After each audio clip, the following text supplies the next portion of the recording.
A mí me parece que lo que está más cerca, yo creo que va a ser gobierno muy pronto. Yo le doy auguro un futuro bastante negro al gobierno que armó Theresa May, básicamente porque Theresa May no tiene mayoría, los conservadores no tienen mayoría.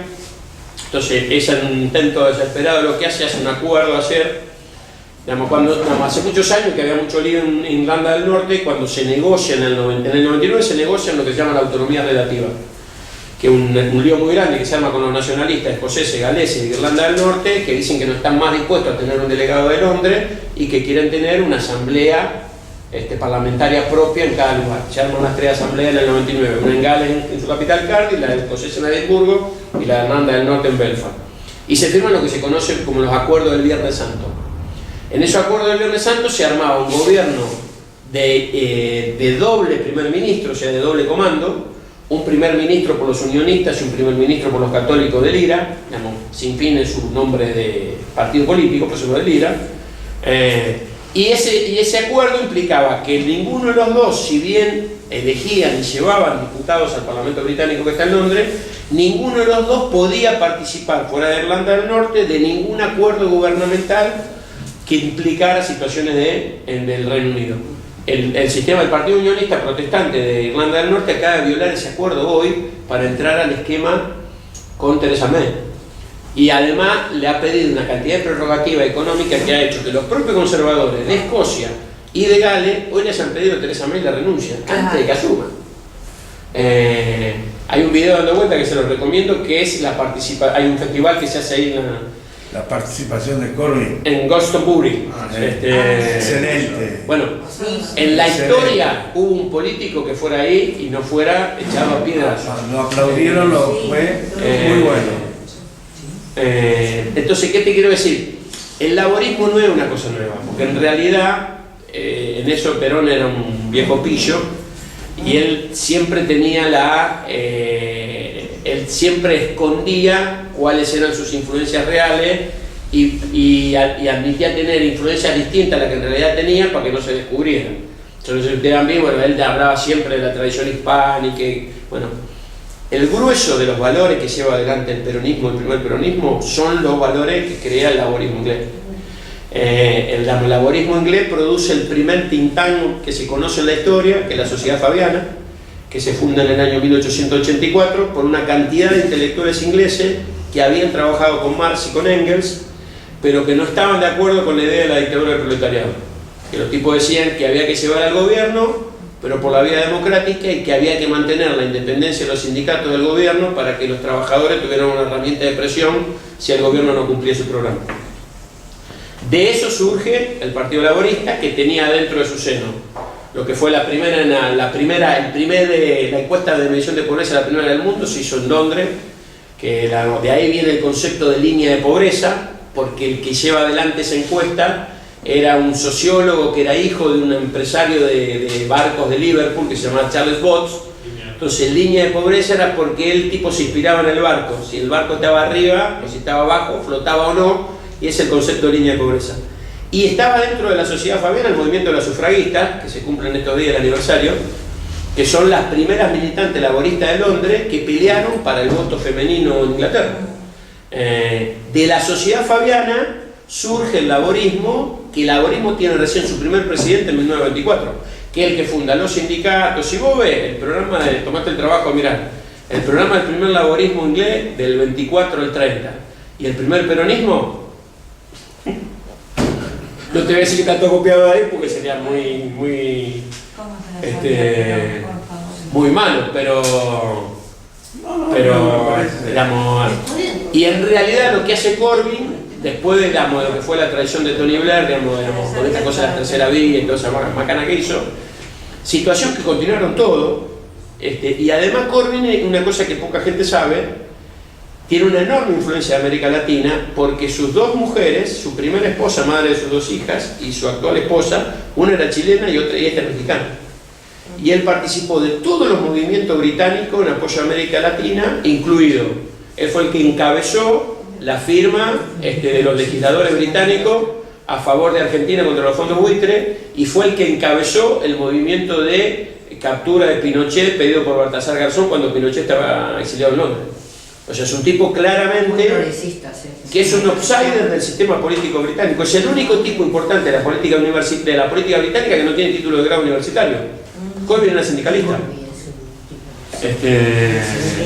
Y yo tengo la suerte de que yo lo conocí cuando fui en el 2012, pero si vos conocés la casa donde el tipo vive, en un distrito muy humilde de Londres, que se llama Islington, que queda al norte de Londres, vos decís, nah, el primer ministro británico de acá va a tener un Rover 99, ni pedo, esto es mentira, debe ser una simulación, debe tener un castillo en otro lado. No, el tipo es eso. Entonces el tipo es un tipo que tiene muy poco flanco, es un tipo absolutamente coherente. En el distrito de él, que es el distrito de Islington, el tipo desde el año 83, es la primera vez que él es electo diputado de su distrito por el laborismo, es haciendo campaña contra la guerra de Malvinas. Esa es la primera vez que el tipo es electo. Desde el 83 hasta acá, ganó todas las elecciones de su distrito, aun cuando el laborismo perdía, aun cuando Tony Blair le presentaba otro candidato, aun cuando Margaret Thatcher en su etapa de máxima expansión, el tipo siempre ganó. Y obviamente ahora volvió a ganar. Pero a mí me parece que la nueva izquierda europea claramente va a un formato de mucho más parecido a la izquierda latinoamericana. A mí no me gusta hablar de progresismo porque progresismo, neoliberalismo es una cosa que a mí no me resulta muy confusa porque que son marristas, extremistas, que sé que progresistas, una cosa media. ¿La izquierda europea no tiene más relación con el populismo? Es que en realidad yo creo que, digamos, yo soy un populista módico, por llamarlo de alguna manera, pero no soy un populista. Si puedo ponerme el brillo, me lo pongo. Pero tu discurso genera esperanza, che. Yo creo que estamos en una etapa de cambio mundial muy importante. Podemos profundizar esa parte que es la que más... Y a mí lo que me parece es que va a haber una consolidación muy importante de las nuevas izquierdas del hemisferio norte. Yo te digo una cosa, cuando todo el mundo pensaba que el tipo estaba fuera de la cancha, hoy si hiciera una elección en Estados Unidos gana Bernie Sanders. ¿Gana quién? Bernie Sanders. La encuesta que ahora hay, porque digamos, ¿cómo es el proceso constitucional inglés? El proceso constitucional inglés se elige los integrantes de la Cámara de los Comunes, el primer ministro se vota en forma indirecta, lo votan los de la Cámara de los Comunes, son 650 tipos y sentado ahí. El partido que tiene la primera minoría es el que tiene derecho a formar gobierno. Si el partido que tiene la primera minoría no puede formar gobierno, tiene que haber de vuelta elecciones. ¿Tiene qué? Haber de vuelta elecciones. Como pasó en España, claro. Exactamente. Claro. Entonces, existe la posibilidad de que si el gobierno de May no se sostiene, el 25 de octubre, el 22 de octubre, que el mismo día que acá, vuelva a haber elecciones en Reino Unido. Lo que dicen todas las encuestas es que si ahora hubiera esas elecciones, Corbyn gana caminando. Claro. Pero ahí hubo de todas maneras, lo más problemático, y en esto espero no ofender a nadie, porque yo tengo muchos amigos que trabajan en Francia y franceses que quieren saberla toda, el experimento más extraordinario, más peligroso y más eficiente que ha llevado a la derecha últimamente es lo de Macron en Francia. eso. Que es la destrucción de la estructura política por captación y la construcción de un armado de un gobierno afuera de la historia de la política del territorio. De la nada, Lo pusieron directamente en capital financiero. Es difícil de imaginar en Argentina, pero es como si acá mañana, qué sé yo, Jorge Brito, el dueño del Banco Macro, se presentara candidato a presidente por el partido La Nueva Argentina y ganara la elección. En pocos meses. Pues sí, eso no puede suceder. Bueno, eso es lo que pasó en Francia. Si vos ves ahora el gabinete que Artijo armó, es nefasto. Digamos, el primer ministro de él es el que está construyendo los hangares donde meten en cana a los inmigrantes en Le Calá, que vos no conocés Le Calá, que es en el extremo norte, el municipio de Francia que está enfrente de Inglaterra, donde pasa el canal del Eurotúnel. Lo llaman la jungla. La jungla, bueno. El alcalde de ahí, que es el tipo más retrógrado que puede existir de la derecha francesa, es el tipo que acaba de poner de primer ministro Macron. Cuando vos leías acá a algunos salame amigo mío que dicen, no, Macron es un tipo de centro izquierda. Primero, alguien que es de centro izquierda para mí es sospechoso. Como estamos de centro izquierda, como está medio embarazado. ¿Viste? Una cosa medio. No sos, ¿viste? Eso no existe. Claro. Centro en las pelotas. Imbécil. Es lo único que está al centro.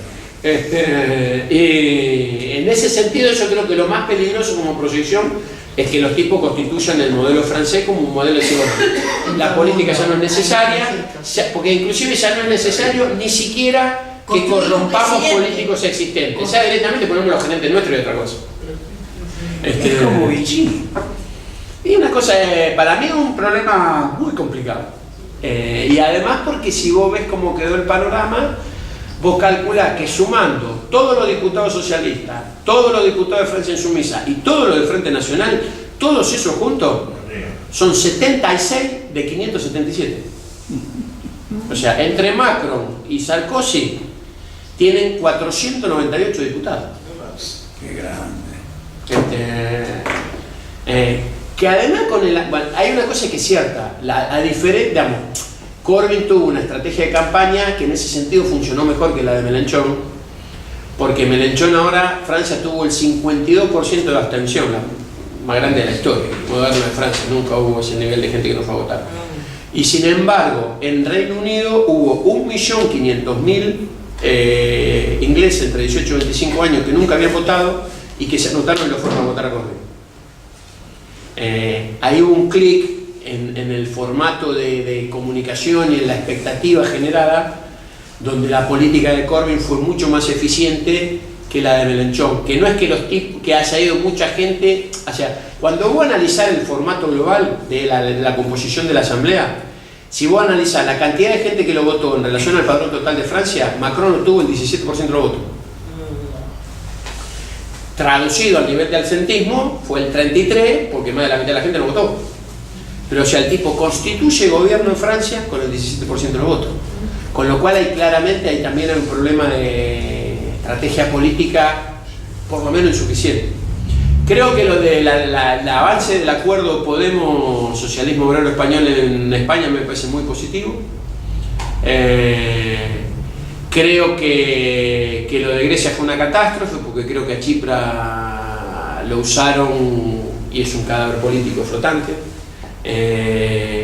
Chipra le pasó salvando la distancia lo que le pasó a Rodríguez Zapatero. O sea, llegó con una idea de qué sé yo y después creyó que tenía que llevar adelante la receta del Banco Central Europeo y que bueno, después lo iba a poder resolver y después no pudo resolver. Y ahora ya directamente, después que lo usaron al tipo para hacer el ajuste, ahora le van a disolver el Parlamento y le convocan la elección el año que viene.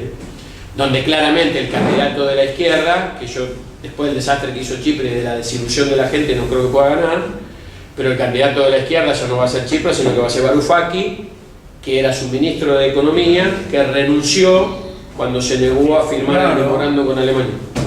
Sí. El flaco ese. Yanis Varoufakis. Sí. También bastante, con muchos amigos argentinos. Sí. Y la gente, digamos, porque digamos, en el primer gabinete de Chipre había dos, Nico Chonti y Costa Cícicos, que son argentinos, dos, que formaban parte de su primer gabinete, que obviamente se renunciaron en su momento. Pero lo de Chipre fue muy complicado, porque significó que la nueva izquierda podía ganar elecciones y que después no sabía qué hacer con el gobierno. Fue una cosa que usó mucho Merkel y que ahora medio que se revirtió porque, digamos, por un lado la elección regional de Podemos, que fue muy buena, de hecho la alianza de izquierda de Podemos hoy gobierna Madrid y Barcelona.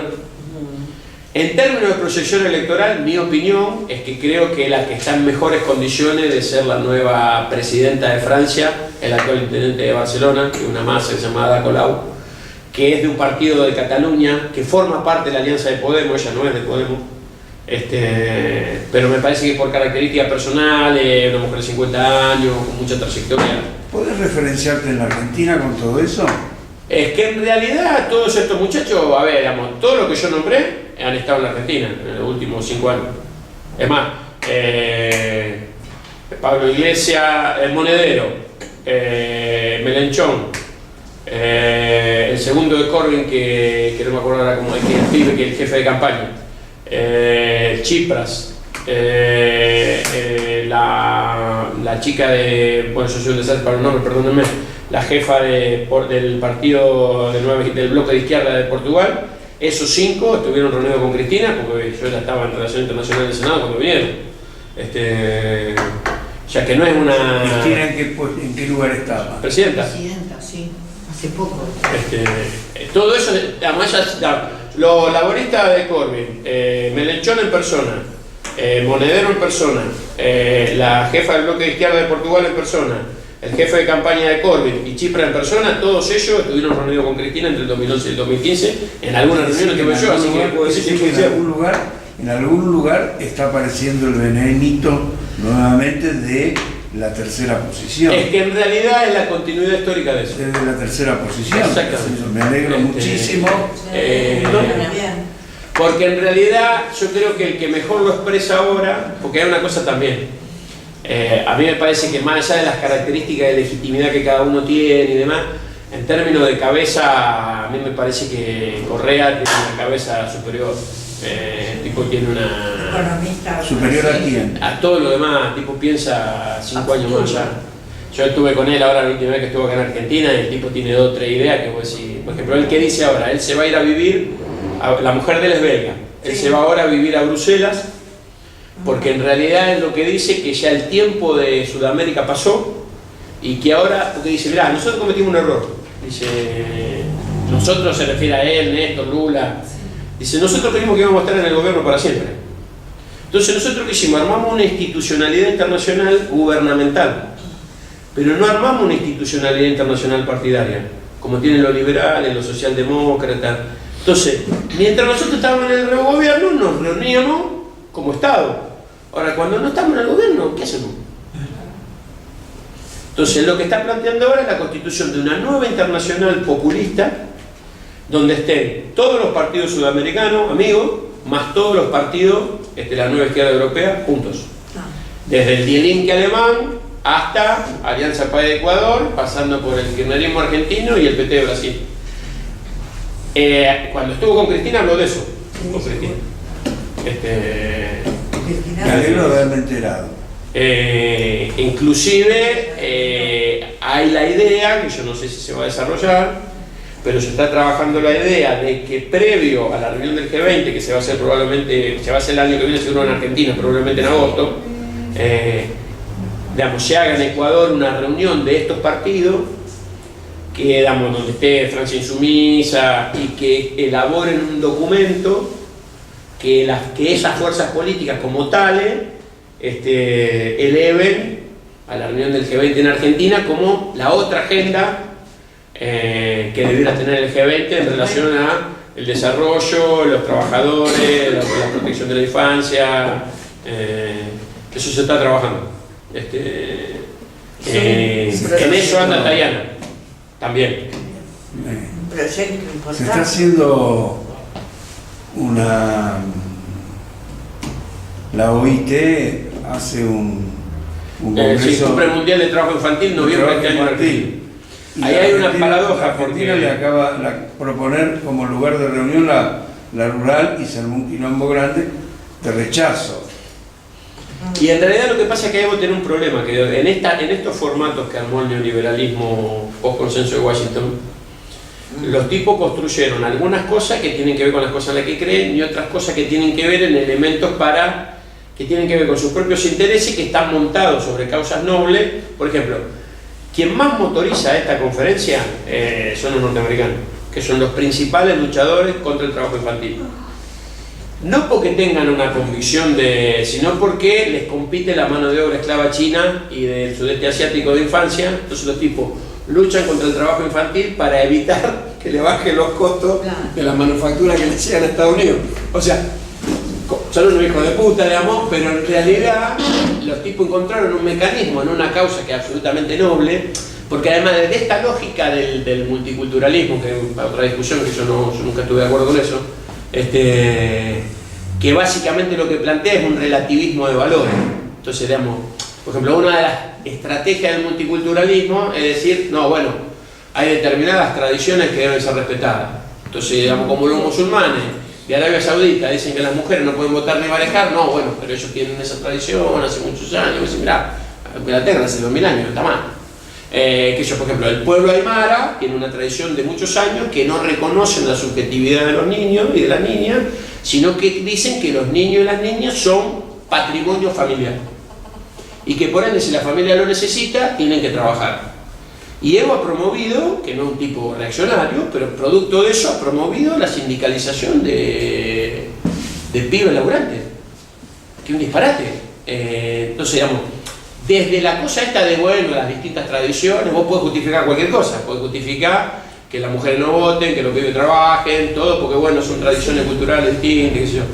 En eso el avance que significó, digamos, como tema de derechos humanos, en el cual la Argentina ha hecho un aporte invalorable, porque Argentina siempre ha trabajado, desde la época del primer peronismo, digamos, poca gente lo sabe, pero Perón fue factotum de esta negociación que yo contaba hoy, para que se mantuviera la OIT, que la querían cerrar con las nuevas Naciones Unidas, y para que se armara una agenda especial y una agencia especial de política de infancia, que fue UNICEF, que fue un pedido explícito del peronismo, y de Perón en el armado de UNICEF.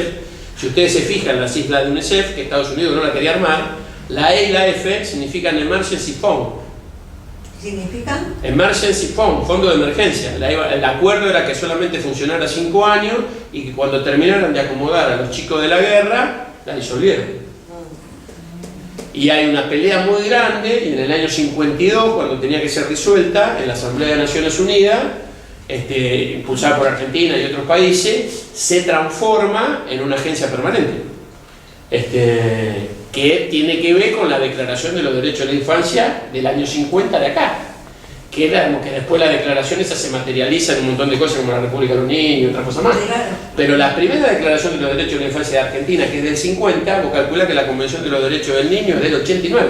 Los privilegiados de los niños. Sí, pero 40 años. recalcamos, fue en el 50, contra el 89 que fue en otros lugares. Es así. Marcelo quería Bueno, cuando los aburro me voy, yo no los quiero retener. queríamos ir cerrando. Si, ¿le queremos hacer una pregunta? Mil. No, pero menos mal que lo grabamos. Menos mal que lo grabamos, porque hay muchas cosas para... Yo quisiera quiero pedirte... tu opinión de García Linera. Yo te digo lo que él mismo dice de sí mismo. A mí me parece un intelectual brillante, tal vez el más importante que tenga Sudamérica hoy por hoy, junto con Correa. Para mí, intelectual es el que interviene en el debate público de la política. Los que escriben libros son escritores, es otra cosa. Una cosa es un escritor, otra cosa es un intelectual. Él tiene una referencia a sí mismo que a mí me parece extraordinaria, que yo siempre la cuento, porque la cuenta, dice: yo soy el traductor. Dice: mi tarea es traducirle a los blancos lo que piensa Evo.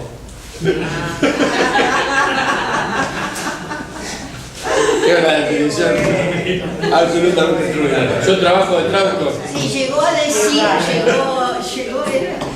decir que él lo sigue tanto a Evo en las concepciones, que si alguna vez tiene que ser el chofer, yo lo hago, me dice, donde haga falta.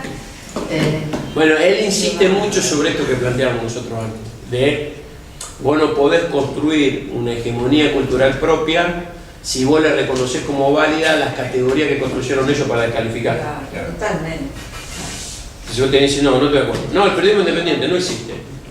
Por eso estábamos con La autonomía del Poder Judicial.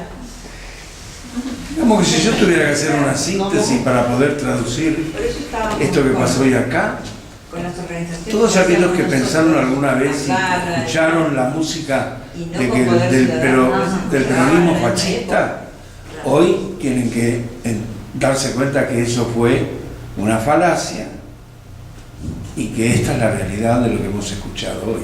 Lo que pasa es que yo soy peronista, toda la vida lo fui, mi papá también, pero yo no tengo ni una visión idílica del peronismo. Yo también soy peronista. Pero tampoco creo esta idea de... el peronismo tiene un nivel de complejidad muy grande en tanto movimiento de masa, como todo lo tiene. Hay una vieja frase que decía el Gordo Cook, una frase un poco soberbia, pero que a mí siempre me gustó mucho citar. El Gordo, cuyo padre fue el primer canciller de Perón, radical de La Plata, que el Gordo decía Dice, el peronismo es tan importante en Argentina que la lucha de clases en Argentina no se desarrolla al interior de la sociedad, sino al interior del peronismo.